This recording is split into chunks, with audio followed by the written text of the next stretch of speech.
you were a designer and you were giving a free pass to do whatever your heart desires, well, you can either mess it up or give birth to something rather special. Welcome to DS3, ladies and gentlemen. For those of you who do not know, DS is a posh brand that belongs to PSA Group. We've got the Citroën, Peugeot, but let's hop in and see what the DS3 is all about. I left my heart in California. I let it go deep into the blue.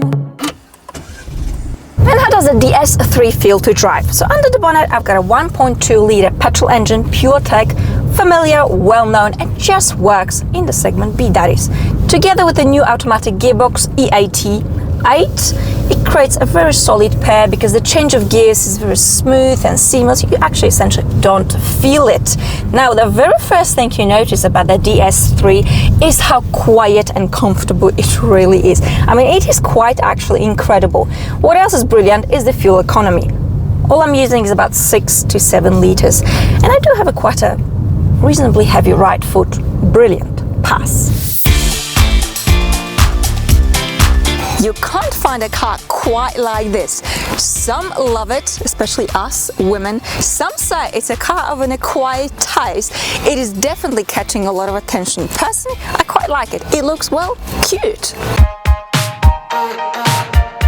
So a lot of brands are criticizing DS for putting on a 3 cylinders, especially that DS has aspirations to be considered a premium brand. Well, Audi, well, Mini, and what are you doing in an automotive segment B? The very same thing. But I gotta give it to Germans. They're a little bit more clever because they are also offering 2 liters. And this is very smart from both demand perspective, but especially from brand image perspective. And that is something I think DS is missing, but hopefully in due course, we'll also be offering it because you gotta please the grumpy customer. And let's be honest, as customers today, we have a lot to choose from. The world is our oyster, be it a positive or negative thing, but there you go.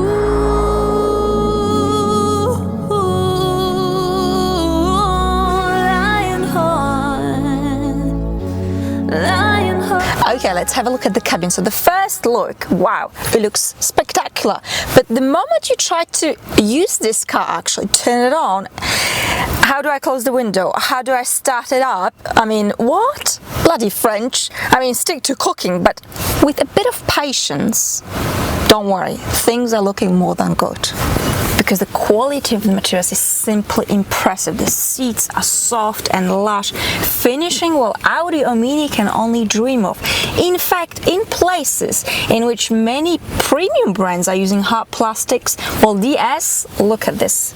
Soft, beautiful touch, such a luxurious feel. I'm actually really impressed. It's beautiful. What is not so impressive is the infotainment system. I mean, the graphics are very good, but the system itself, oh dear. I'm not sure what to say because I'm not sure where to start. It's just not intuitive. It's difficult to find things. I mean, it's hard work, but c'est la vie. Okay, driving dynamics. How does it feel to drive? Actually, really good. Light, easy. Now, this car does not encourage you to come up with some crazy, sharp, sudden maneuvers on curvy roads. Not at all, because the best you're going to get out of the DS3 is during calm, chilled, relaxed drive.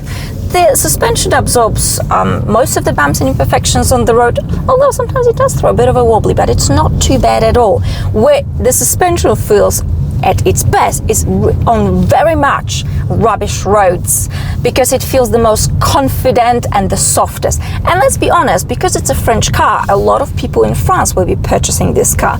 And let's be honest once again, roads in France, less than perfect. Now talk about national self-awareness. There you go. Unbroken, don't you let me go. Okay, let's talk money, honey, my favorite subject by far. So the base price of the DS3 in Switzerland is 28,500 Swiss francs, which is more or less an equivalent to the US dollar. I know what you might be thinking. Have the French lost their minds, for Christ's sake? because the price is definitely not this car's strong selling point at first sight, that is. Because if you really think about it, you see, a high price in the premium market is not always a shortcoming. In fact, it sometimes works the other way around. It emphasizes the status, the prestige, the exclusivity, and this is exactly what the DS brand is hoping for.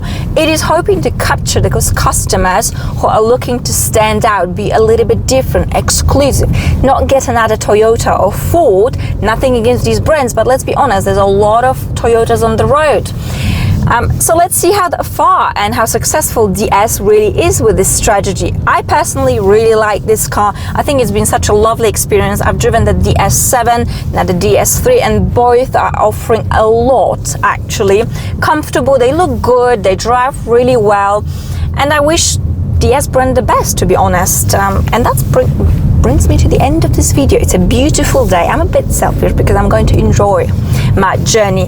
I'd like to thank you very much for watching. A big thank you to DS brand in Switzerland for lending me this car. As always, I look forward to your comments and your questions, and I'm curious what you think of this new brand. What are your thoughts? What are your questions? Well, let me know. I wish you a wonderful day, whatever that you're doing, and I shall see you all very, very soon. Bye!